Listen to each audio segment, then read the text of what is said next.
Berapa banyak kita yang menikmati berkat Tuhan sepanjang 3 bulan ini saudara. Angkat tangan saudara. Amin. Berikan tepuk tangan buat Tuhan. Haleluya, haleluya. Pagi hari ini kita siapkan hati kita. Kita siapkan hati kita untuk menyembah Tuhan. Untuk menikmati hadirat Tuhan. Untuk berjumpa dengan Tuhan. Amin. Pagi hari ini mari kita mulai ibadah kita dengan doa terlebih dahulu. Bapa kami yang ada di surga, kami bersyukur kepadamu Tuhan. Karena pagi hari ini kami sungguh bersuka cita. Karena kami Tuhan merasakan bahwa kekuatan yang baru di dalam setiap kami bangun pagi Tuhan. Engkau selalu memperbarui roh kami dengan hadirat-Mu Tuhan. Kami selalu rindu akan berjumpa dengan Engkau Tuhan. Sebab Engkaulah sumber dari segalanya Bapa. Dan pagi hari ini Tuhan, di ibadah kami di minggu yang pertama di bulan Maret Tuhan. Biarlah kami bersama dengan umat-Mu terus melihat perbuatan-Mu yang ajaib Tuhan. Sebab besar kasih setia-Mu Tuhan. Tidak akan pernah kami lupakan Tuhan. Terima kasih Bapa, terima kasih. Berdaulatlah Engkau atas kehidupan kami. Berdaulat atas setiap anak-anak kami Tuhan. Jika mereka sebentar akan juga beribadah Tuhan. Berkati mereka Tuhan. Berkati dan setiap masa depan mereka, studi mereka, baik pekerjaan orang tua mereka Tuhan, Engkau memberkati Tuhan. Terima kasih Tuhan, kami siap menyembah Tuhan, kami siap memuji Tuhan, kami siap meninggikan Tuhan, kami siap mengagung-agungkan Tuhan. Terima kasih Tuhan, terima kasih buat segala kebaikan Tuhan. Terima kasih Tuhan, terima kasih Tuhan, terima kasih. Kami siap Tuhan. Hanya di dalam nama Yesus Kristus. Hiralama syaka hiralama yaralama yaralama. Ku rindu setiap waktu hidup di kebenaran-Mu. Bukan denganku kuatku, namun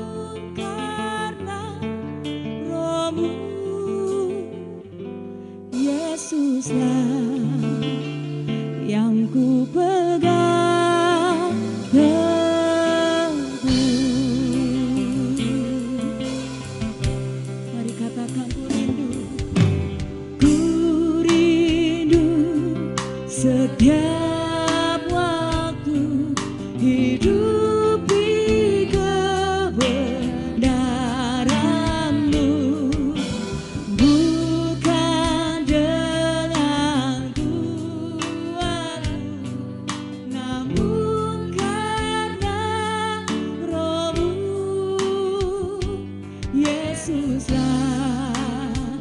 Yang ku pegang teguh. Mari katakan Engkaulah Tuhan, Engkaulah Raja, berdaulat atas hidupku. Ku berserah, Engkaulah Tuhan, Engkaulah Tuhan, Engkaulah Raja,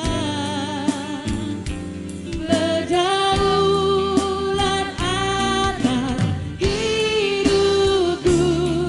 Ku berserah penuh. Engkau yang berdaulat atas hidup kami. Ku rindu. Mari Engkau yang merindukan kebaikan Tuhan.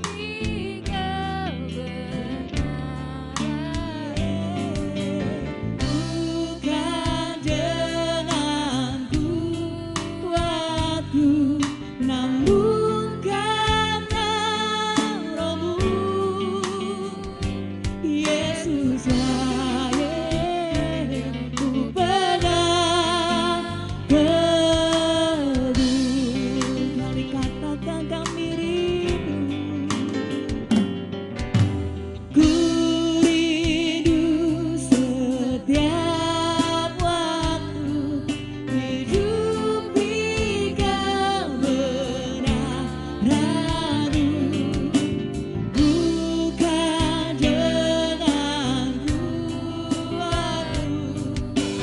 Walaupun karena Roh-Mu,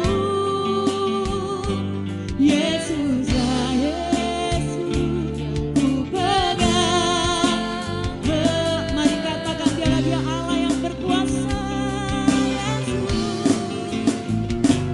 Engkaulah Tuhan, Engkaulah Raja. Berdaulat atas hidupku, ku berserah.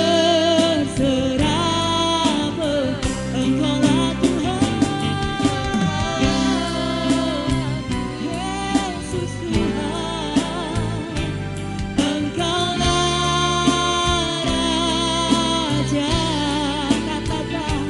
Berdaulat atas hidupku, ku berserah penuh.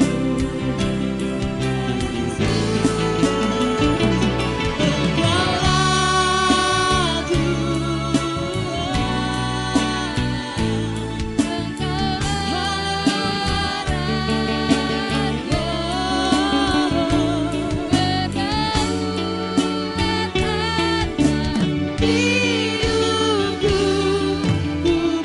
Mari angkat kedua tanganmu dan katakan Engkaulah Tuhan.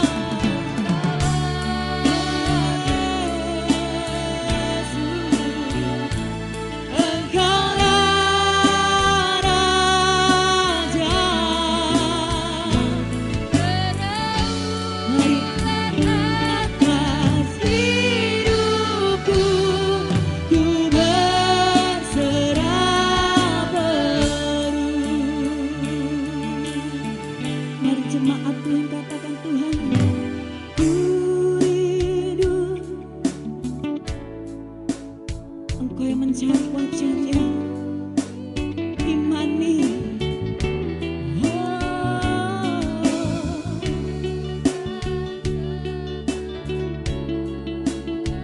Mari katakan,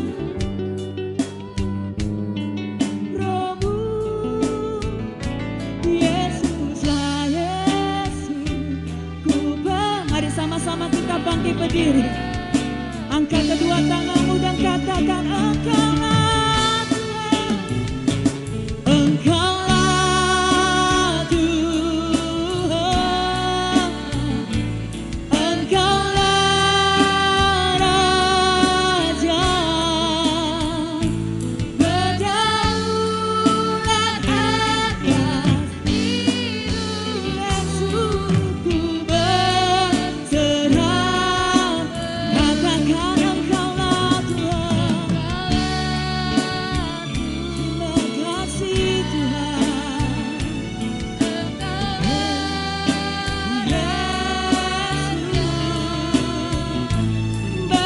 Berdaulat atas hidupku, ku berjemaat sendiri umat Tuhan yang di rumah katakan Engkaulah. Terima kasih Tuhan. Kami menyatakan pengakuan,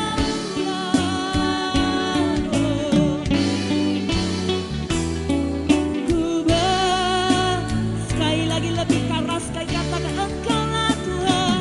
Engkaulah Tuhan. Engkaulah megahkan Tuhan. Berdaulat,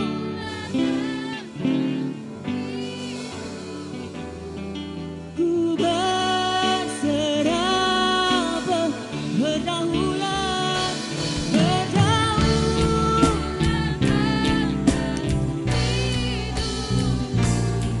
ku berserah. Engkaulah Tuhan. Berdaulat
yang bertata Tuhan.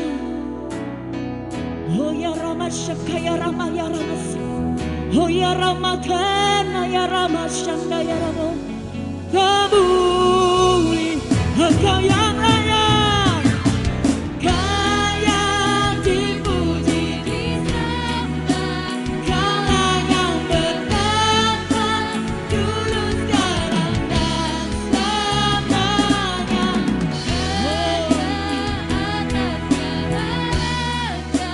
Namamu besar,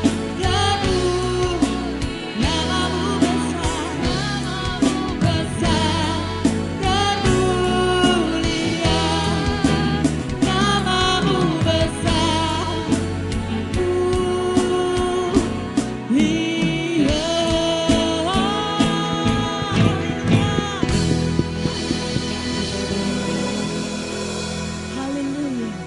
Namamu besar di setiap pujian kami Tuhan. Engkau senang Tuhan, Engkau tersenyum Tuhan, Engkau yang memberkati ibadah kami pagi hari ini Tuhan. Hanya di dalam nama Yesus Kristus. Haleluya. Amin. Senggol kanan kiri, jarak jauh saudara ya. Jarak jauh aja. Amin. Dia yang berkuasa atas hidup kita. Dia yang menyatakan anugerahnya. Amin. Sama-sama kita bertepuk tangan.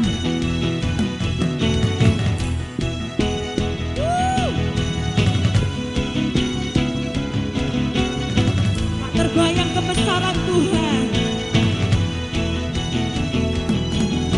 tak terbayang kebesaran-Mu dan tak terbanding kekuatan-Mu. Oh, oh, Kau megah bagiku, segenap jiwa dan pengharapan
Kami diberkati, kami kan tanganmu dan kata Tuhan Engkau berkuasa. Amin.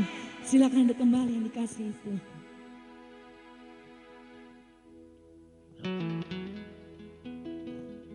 Siapkan hati kita bahwa anugerah yang terbesar semuanya karena kasih Tuhan. Amin.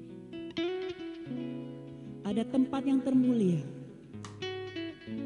itu Tuhan sediakan buat kita, dan itu adalah anugerah yang terbesar. Amin.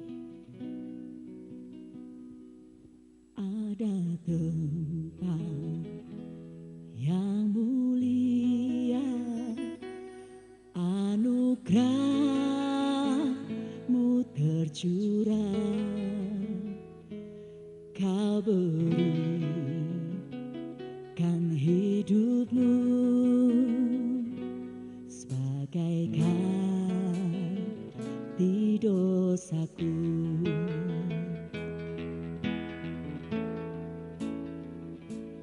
Lebih dari yang kukira, pengampunan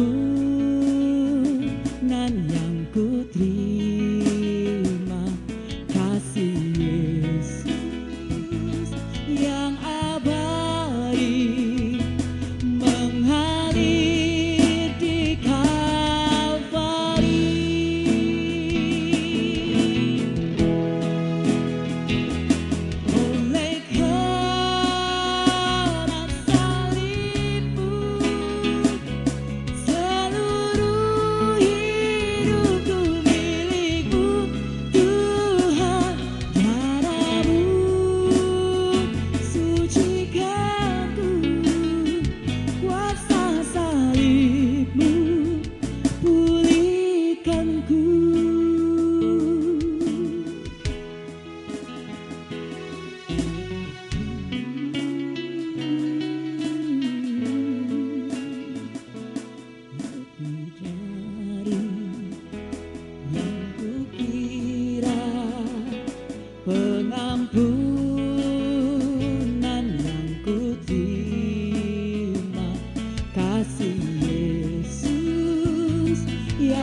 karya salib-Mu Tuhan pulihkan kami.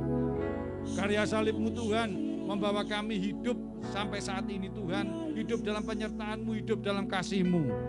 Dan kami percaya setiap kita yang ada di tempat ini Tuhan, kami percaya kasih-Mu penuhi kami. Pagi hari ini pun juga lewat kasih-Mu Kau berikan firman-Mu kepada kami. Supaya kami hidup berbahagia, karena kami hidup melakukan perintah-Mu. Dan biarlah hidup kami melakukan perintah-Mu, kami akan dapat penyertaan-Mu Tuhan. Karena kami masuk dalam hadirat-Mu Tuhan. Terima kasih.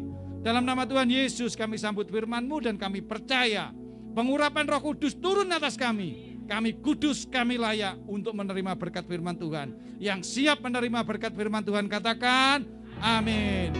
Silakan duduk. Shalom Bapak Ibu. Puji syukur bagi jemaat yang ada di tempat ini, yang ada di rumah, juga jemaat yang baru bergabung dengan kita pagi hari ini. Shalom. Shalom. Nah, firman Tuhan pagi hari ini. Nah, ini ya dari Matius 5 ayat 7. Tuhan katakan berbahagialah orang yang murah hatinya karena mereka akan beroleh kemurahan.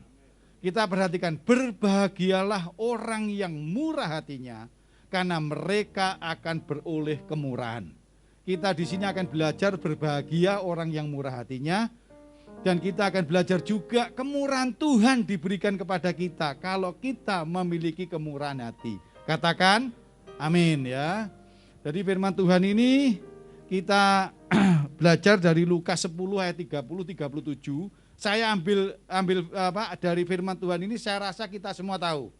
Ini berbicara tentang orang Samaria yang baik hati, ya.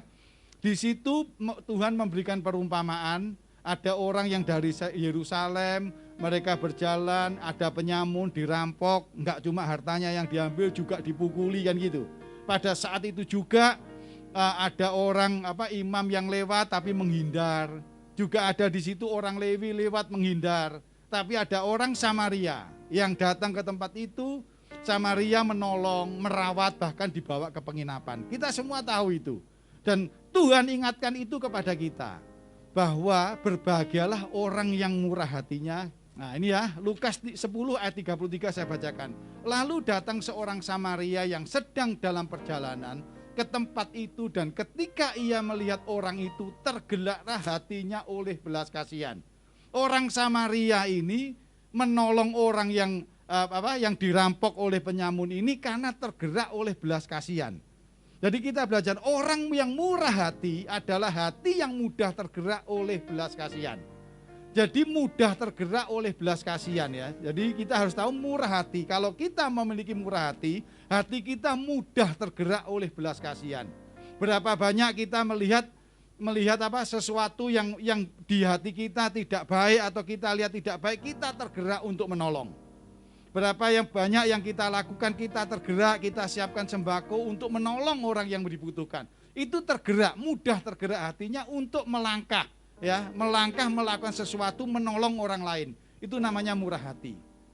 Lukas 10 ayat 37, kata Yesus kepadanya, pergilah dan perbuatlah demikian. Pada saat itu Tuhan memberi perumpamaan tentang orang Samaria dan Tuhan katakan, pergilah dan perbuatlah demikian. Dari ayat ini kita bisa belajar. Kita disebut berbahagia kalau orang memiliki murah hati, kemurahan hati. Karena apa? Itu perintah Tuhan yang harus kita lakukan, membuat kita berbahagia. Hanya kebahagiaan yang mutlak yang kita miliki kalau kita melakukan firman Tuhan. Dan pada saat kita melakukan kemurahan hati kita, melakukan firman Tuhan, maka Tuhan katakan kemurahan Tuhan akan turun kepada kita. Katakan amin ya. Jadi pagi hari ini saya sampaikan ke Bapak Ibu semua, kemurahan hati itu mutlak harus dimiliki kita orang-orang percaya. Hati yang mudah tergerak oleh belas kasihan ya. Murah hati kita belajar dari Lukas 10 ayat 37, pergilah dan perbuatlah demikian. Kita belajar bahwa murah hati bukan hanya teori, hanya kita tahu tapi kita tidak melangkah atau kita tidak melakukan. Tapi pagi hari ini kita diperintah Tuhan, pergilah dan perbuatlah demikian. Jadi Tuhan katakan kepada kita, kita harus melakukan kemurahan hati. Ya, jadi orang yang murah hati itu berbahagia yang seperti saya sampaikan tadi karena melakukan firman Tuhan. Kita belajar dari itu dan kita melihat tanda orang yang murah hati itu seperti apa. Nah, kita introspeksi diri kita. Murah hati itu seperti apa sih tandanya? Kita dari belajar dari tadi orang Samaria. Satu, yang pertama tidak terbatas. Ayat 33. Lalu datang seorang Samaria yang sedang dalam perjalanan ke tempat itu, dan ketika ia melihat orang itu tergeraklah hatinya oleh belas kasihan. Kita bisa lihat orang Samaria di situ gambaran adalah orang yang belum kenal sama Tuhan. Yang pertama, imam yang lewat itu adalah yang dibilang pemimpin agama.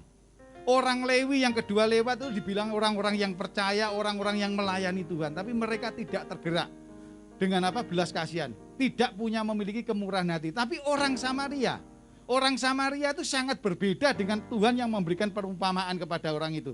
Tetapi dia menolong. Dia punya kemurahan hati dan tergerak untuk menolong. Kita bisa lihat bahwa kalau orang memiliki kemurahan hati itu tidak ada batasnya. Oh, ini sama dengan saya. Oh, ini perlu ditolong. Oh, ini perlu tidak ditolong. Nah, bukan itu. Tapi tidak ada batasnya kemurahan hati. Jadi Tuhan katakan kepada kita pagi hari ini, tanda orang memiliki kemurahan hati adalah satu, tidak terbatas untuk melakukan perbuatan yang baik untuk menolong. Katakan amin ya. Bapak Ibu, perbuatan kemurahan hati bukan selalu kita identik kita memberi atau apapun juga. Tapi kita tergerak kemurahan hati. Bahwa saat ini kita bisa melihat bahwa banyak orang yang hidupnya lagi dalam hal sulit, atau mungkin orang tua tidak bisa ketemu sama anaknya karena adanya pandemi, karena ada keterbatasan, ada persyaratan yang harus dilakukan. Maka kita memiliki kemurahan hati, kita doakan. Paling enggak kita bisa berdoa untuk mendoakan mereka supaya dapat pertolongan dari Tuhan.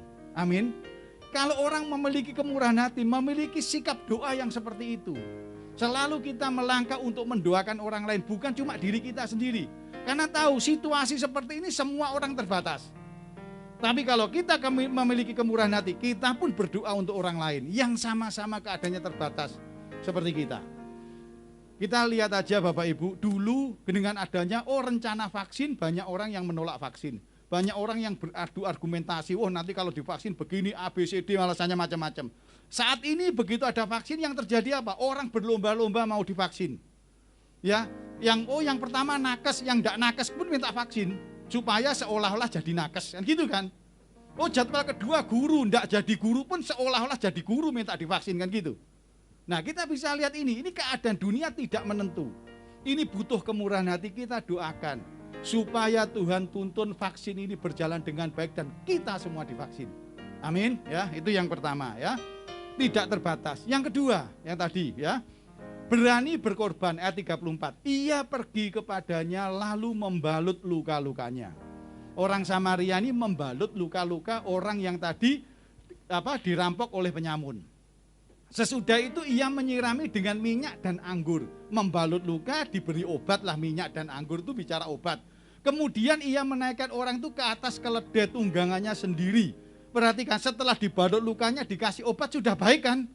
Kan sudah baik, tapi dia lihat orang ini nggak bisa jalan. Dan ditinggal di jalanan, dinaikkanlah di atas keledainya untuk dibawa pergi. Yang punya keledai orang Samaria jalan. Kan gitu, kita lihat itu ya. Lalu membawanya ke tempat penginapan dan merawatnya. Pengobatannya dia tidak bisa diselesaikan saat itu juga, perlu perawatan tambahan. Orang ini dibawa ke penginapan dan disuruh merawatnya orang penginapan itu. Kita perhatikan ini Bapak Ibu. Jadi orang kalau memiliki kemurahan hati, cirinya, tandanya itu apa? Berani berkorban, tidak cuma nolong tok. Jadi misalkan, apakah tindakan tidak baik? Begitu tahu orang dibalut, dikasih obat, selesai. Baik kan sudah. Tapi kalau orang kemurahan hati tidak terbatas di situ. Karena begitu dibalut, diberi obat, orang ini nggak bisa jalan. Masih butuh perawatan, dinaikkan keledainya, dibawa ke kota. Di kota pun itu bukan tempat tinggalnya dia. Orang ini dibawa ke penginapan supaya dirawat. Nah, kita bisa lihat ini Bapak Ibu. Orang yang memiliki murah hati itu berani berkorban. Tandanya yang kedua itu. Yang ketiga tandanya ini, tidak mengharapkan balasan. Keesokan harinya setelah dibawa penginapan, nginap semalam, ia menyerahkan 2 dinar kepada pemilik penginapan itu. katanya, rawatlah dia dan jika kau belanjakan lebih daripada ini, aku akan menggantinya waktu aku kembali. Bapak Ibu perhatikan di sini.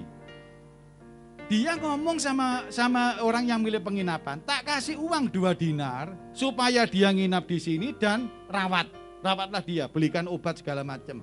Kalau nanti kurang pada saat saya kembali tak ganti. Ya kan, tidak mengharap balasan. Dia tidak ngomong, nanti kasih tahu ya sama yang sakit itu, nama saya Joni. Nanti kalau sudah sehat suruh cari saya ya, nama saya Joni. Alamatnya di sini, RT RW-nya komplit, kode posnya komplit.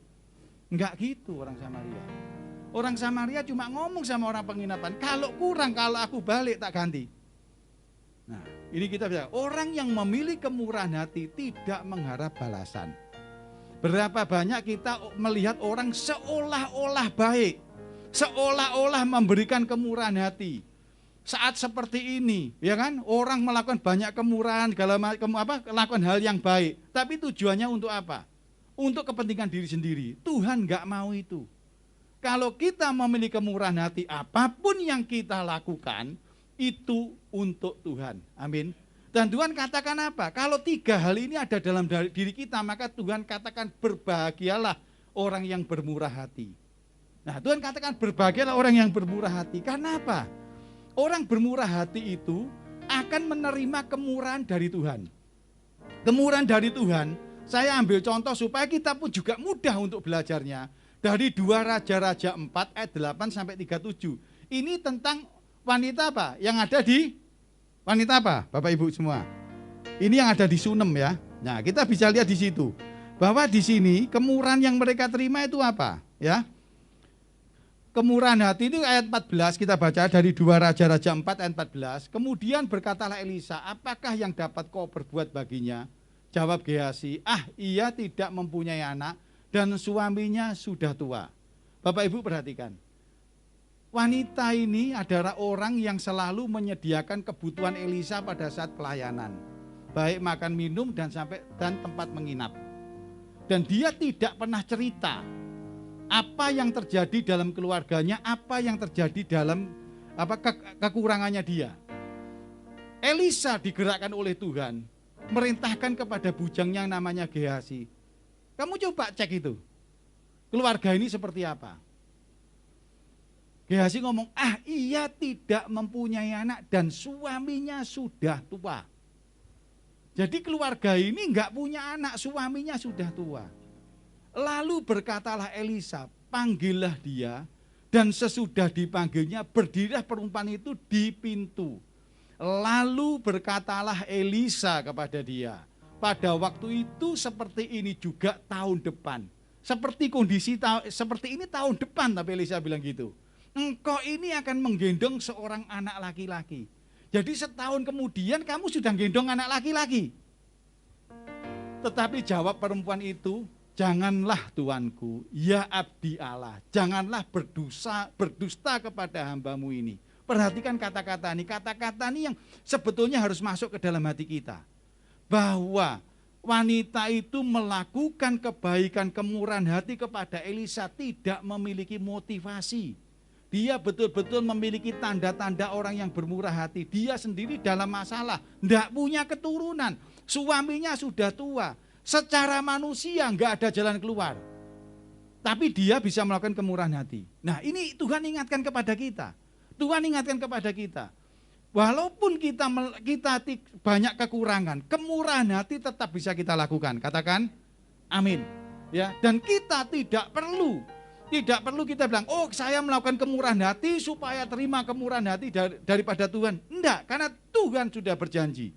Berbahagialah orang yang bermurah hati akan menerima kemurahan. Itu sudah janjinya Tuhan. Enggak perlu kita kita kasih kemurahan supaya dapat kemurahan. Enggak perlu, karena Tuhan sendiri akan memberikan kemurahan. Ini wanita ini tidak pernah ngomong sama Elisa minta didoakan supaya punya anak. Jangankan didoakan, cerita aja enggak. Elisa aja enggak tahu. Elisa baru tahu setelah digerakkan Tuhan untuk perintahkan kepada bujangnya. Lihatan itu. Keluarga ini seperti apa. Dan ternyata seperti ini. Nah, apa yang terjadi? Tuhan menyediakan. Tuhan menyediakan apapun yang dibutuhkan untuk orang yang bermurah hati. 2 Raja-Raja 14 ayat 17, mengandunglah perempuan itu, lalu melahirkan seorang anak laki-laki pada waktu seperti itu juga. Nah, ini persis kan yang dibicarakan oleh Elisa. Pada tahun berikutnya seperti yang dikatakan Elisa kepadanya. Bapak Ibu semua yang dikasih Tuhan, pagi hari ini saya sampaikan kepada Bapak Ibu semua, kemurahan Tuhan selalu menyertai orang yang memiliki kemurahan hati. Ya, Tuhan menyediakan apapun yang kita butuhkan, walaupun tidak kita katakan, walaupun orang lain tidak tahu, bahkan mungkin kita pun nggak tahu. Berapa banyak kita semua takut untuk biasa check up kesehatan, untuk check up rutin segala macam, periksa darah segala macam, takut kalau ada sakit tambah takut, kan gitu kan? Tapi apakah kita semua yang ada di tempat ini kita yakin semua kita sehat? Enggak yakin juga karena kita enggak pernah tes. Tapi puji syukur kepada Tuhan, sampai saat ini pun kita sehat semua, amin. Amin. Saya sangat bersyukur kepada Tuhan. Tuhan menyertai kita semua. Banyak teman-teman kita segala macam pada saat pandemi ini, ya, mereka bergerak di tempat-tempat bekerja yang berdekatan dengan terkontaminasi atau terkena dengan COVID-19. Tapi penyertaan Tuhan sempurna. Amin. Kita jaga, ya, kita tetap lakukan protokol kesehatan dan kita percaya Tuhan menyertai kita. Amin. Yang kedua, apa yang Tuhan berikan kemurahan kepada kita? Tuhan menolong, ya. Ini kalau kita lanjutkan ayat ini, ya. Saya bacakan gini, anak laki-laki ini tumbuh besar, ya. Setelah anak ini menjadi besar, pada suatu hari keluarlah ia mendapatkan ayahnya di antara penyabit-penyabit gandum. Jadi anak ini sudah besar, nyari ayahnya pada saat panen gandum, nyabit gandum, ya kan? Tiba-tiba menjeritlah ia kepada ayahnya, aduh kepalaku. Lalu ayahnya datang kepada seorang bujang, angkatlah dan bawalah dia kepada ibunya. Anak ini pada saat datang ngeluh, aduh kepalaku. Ternyata meninggal. Ternyata anak ini meninggal. Bapak Ibu perhatikan, punya anak cuma satu, ya kan? Anak ini juga dapatnya susah, mujizat tapi meninggal. Datanglah ibu ini kepada Elisa. Dan kita bisa lihat dari ayat 37, setelah Elisa datang ke sana segala macam, dan setelah 7 kali apa yang dilakukan Elisa terhadap anak ini, maka bangkitlah anak ini dan hidup kembali. Lalu Elisa merintahkan ibunya untuk masuk. Masuklah perempuan itu, lalu tersungkur di depan kaki Elisa dan sujud menyembah dengan muka sampai ke tanah. Kemudian diangkatnya anaknya lalu keluar. Anak ini hidup kembali. Ini bicara apa? Tuhan selalu menolong kita dalam segala hal. Amin. Nah, Bapak Ibu semua, murah hati ini harus kita miliki. Ini adalah salah satu karakter Kristus. Dan murah hati ini adalah diperintahkan Tuhan supaya kita berbahagia. Siapa orang yang tidak akan bahagia? Kalau segala kelemahan kita, kekurangan kita Tuhan sediakan. Siapa yang tidak bahagia kalau hidup kita selalu dalam pertolongan Tuhan? Bapak Ibu semua, firman Tuhan, sharing firman Tuhan pagi hari ini saya sampaikan itu. Bahwa kita memiliki kemurahan hati, karena kemurahan hati itu adalah perintah Tuhan. Karena Tuhan kita hidup dalam kebahagiaan. Karena apa? Penyertaan Tuhan, kemurahan Tuhan akan selalu menyertai kita. Nah, kita harus tahu, kita introspeksi diri kita, apakah kita memiliki tanda-tanda orang yang murah hati. Tanda-tanda orang yang murah hati tidak terbatas. Untuk melakukan kebaikan, kemurahan hati tidak ada batasnya kepada siapapun. Orang itu mau sama agamanya sama kita atau tidak, orang itu satu golongan sama kita atau tidak, itu bukan halangan untuk kita bermurah hati. Kita mengasihi, menghormati kepada siapapun juga tidak ada batasnya siapa orang itu. Tapi Tuhan katakan orang memiliki kemurahan hati tidak terbatas. Yang kedua, cirinya tandanya apa? Orang murah hati itu berani berkorban. Kemurahan hati itu pasti menuntut pengorbanan. Ya, ini contohnya banyak. Contohnya banyak yang di Alkitab Bapak Ibu bisa baca. Tapi saya sampaikan, berani berkorban, ya. Jadi kita harus berani berkorban untuk apa? Itu tandanya orang bermurah hati. Tanda yang terakhir, tanda yang ketiga, tidak mengharapkan balasan. Bapak Ibu semua, kita semua tahu firman Tuhan telah disampaikan kepada kita tentang kemurahan hati. Dan percayalah Bapak Ibu, kalau kita lakukan itu, maka kehidupan kita dari ke hari akan lebih baik daripada hari ini. Dan Tuhan katakan kemurahan hati saat ini sangat diperlukan bagi kehidupan umat manusia dimanapun kita berada. Bukan cuma di gereja kita, bukan cuma di kota Malang, bukan cuma di negara kita, tapi di seluruh dunia. Saat ini butuh kemurahan hati. Saat ini kemurahan hati yang kita lakukan akan dilihat orang. Dan akan membawa jiwa-jiwa ketemu sama Tuhan. Membawa jiwa-jiwa percaya kepada Tuhan. Dan Tuhan inginkan itu. Amin Bapak Ibu. Ya, sebentar lagi kita akan melakukan perjamuan kudus. Ini tolong Bapak Ibu persiapkan dengan benar. Ngambil rotinya, nanti juga pada saat membuka tutup dari anggurnya, ya. Supaya tidak tumpah seperti WL yang tadi sampaikan cara membukanya. Mari saya minta kita bangkit berdiri, kita pujikan pujian sebelum firman Tuhan. Ya, untuk rotinya yang atas yang dibuka ya. Siapkan semua. Bapak Ibu yang ada di sini, jemaat Kunci Daud yang dikasih Tuhan, yang di rumah, dimanapun kita berada, mari kita persiapkan roti perjamuan kita.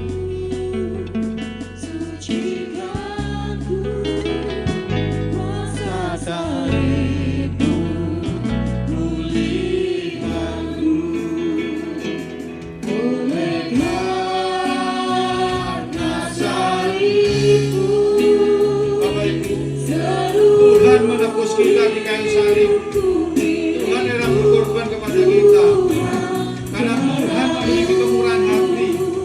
Dan pagi hari ini Tuhan katakan kepada kita, buka hatimu, terima kuasa salibku, maka kemurahan hati akan ada dalam hidupmu.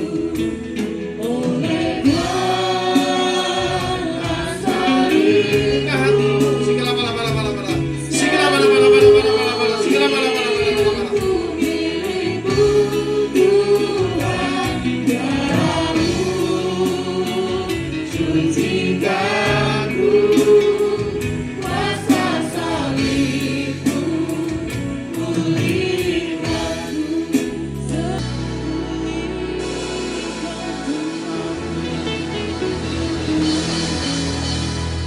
Yang ada di tempat ini, ada juga yang di lantai 1, ada juga yang di rumah, dimanapun jemaat berada, angkat tinggi roti di atas kepala kita. Kuasa salib Tuhan memulihkan kita. Kuasa salib Tuhan mengembalikan kasih Allah kepada kita. Pagi hari ini lewat firman Tuhan, Tuhan ingatkan kepada kita. Engkau angkat tinggi roti di atas kepalamu. Engkau mengingat karya penebusanku di kayu salib. Kemurahan hati engkau telah melihat, lakukanlah ini. Karena Tuhan menghendaki kita hidup dalam kebahagiaan, dalam penyertaan kemurahan Tuhan dalam hidup kita. Sebab apa yang telah kuteruskan kepadamu telah kuterima dari Tuhan, yaitu bahwa Tuhan Yesus pada malam pada waktu ia diserahkan mengambil roti. Dan sesudah itu ia mengucap syukur atasnya. Ia memecah-mecahkannya dan berkata, inilah tubuhku yang diserahkan bagi kamu, perbuatlah ini menjadi peringatan akan aku. Bukankah roti yang kita pecah-pecahkan ini adalah persekutuan dengan tubuh Yesus? Amin, makanlah dalam nama Tuhan Yesus.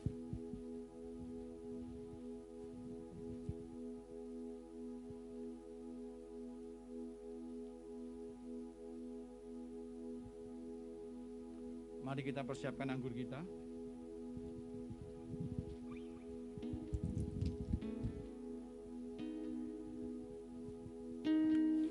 Angkat tinggi anggur di atas kepala kita.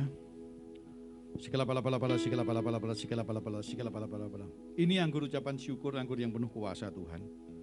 Kami percaya Tuhan, kami taat akan setia akan firman-Mu dan melakukannya. Maka kuasa-Mu akan selalu menyertai kita. Kami akan melangkah hidup dalam penyertaan-Mu.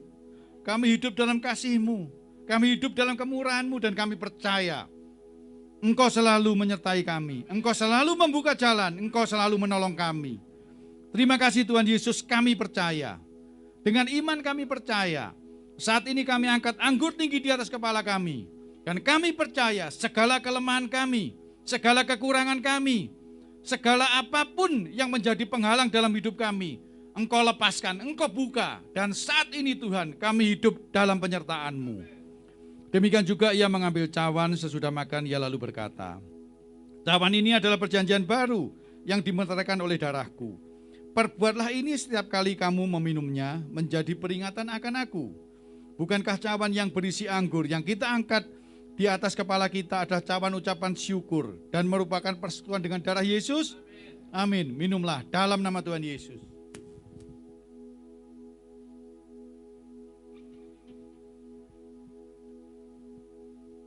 Mari kita angkat tangan kita. Kita mengucap syukur kepada Tuhan. Haleluya. Oh, kami bersyukur Tuhan. Karya salib-Mu memulihkan kami. Karya salib-Mu Tuhan membuat kami hidup dalam kasih-Mu. Haleluya. Oh, haleluya. Haleluya. Oh, haleluya. Kuat kuasa-Mu menyertai kami Tuhan. Kami segala kekurangan kami, penghalang kami Kau lepaskan. Oh, kelemahan tubuh kami Kau angkat Tuhan. Kau pulihkan kami sehat Tuhan. Sigala bala bala bala bala. Sigala bala bala bala bala. Haleluya. Sigala bala bala bala. Sigala bala bala. Tingkat-tingkat langit terbuka. Berkat Tuhan turun atas kami Tuhan. Sigala bala bala bala bala. Sigala bala bala bala bala. Sigala bala bala bala bala. Dalam nama Tuhan Yesus. Dalam nama Tuhan Yesus. Tuhan, kami mengucap syukur pagi hari ini. Firman-Mu datang kepada kami. Biarlah kami semua yang ada tempat ini memiliki kemurahan hati Tuhan. Hati yang tergerak oleh belas kasihan. Selalu tergerak oleh belas kasihan. Mudah tergerak oleh belas kasihan. Karena itu perintah-Mu Tuhan. Karena Engkau ingin Tuhan. Kami memiliki kemurahan hati, kami hidup dalam kebahagiaan Tuhan. Dan kami akan melihat kemurahan-Mu turun atas kami. Dan kami saat ini kami percaya perubahan besar akan terjadi dalam hidup kami. Pada saat kami melangkah dipenuhi kemurahan hati. Terima kasih Tuhan Yesus, kami ucap syukur. Jemaat Kunci Daud yang dikasih Tuhan dimanapun berada. Mengucap syukurlah dan percayalah penyertaan Tuhan sempurna dalam hidup kita. Yang percaya katakan amin.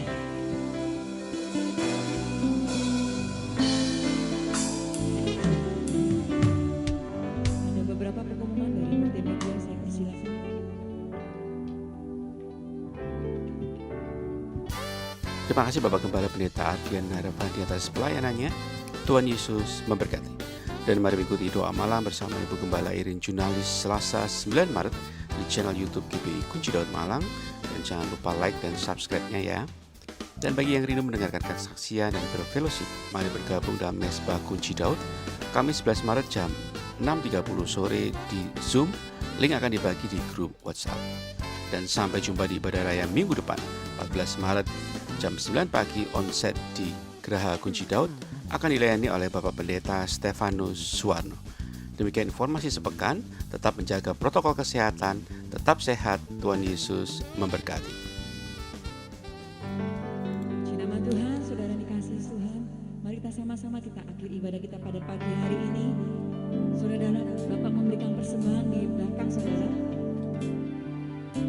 Mari angkat kedua tangan kita dan wajah kita dan katakan, bila kalian membuka pintu, Tak ada satu pun dapat menutupnya. Bila yang mengangkat tiada yang dapat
atas kepala kita.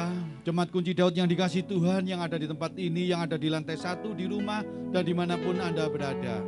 Engkau mengangkat tangan berarti engkau percaya kepada Tuhan. Engkau mengangkat tangan karena engkau berharap berkat daripada Tuhan. Saat ini Tuhan akan memberkatimu. Tuhan akan memberikan kekuatan, Tuhan akan memberikan kesehatan, Tuhan akan memberikan jalan keluar, Tuhan akan membuka tingkap-tingkap langit untuk menolongmu. Dan percayalah, engkau adalah umat-umat yang dikasih Tuhan, umat yang diberkati Tuhan untuk menjadi berkat. Untuk itu terimalah di dalam nama Bapa, Putra, dan Roh Kudus yang percaya telah menerima berkat Tuhan, katakan amin.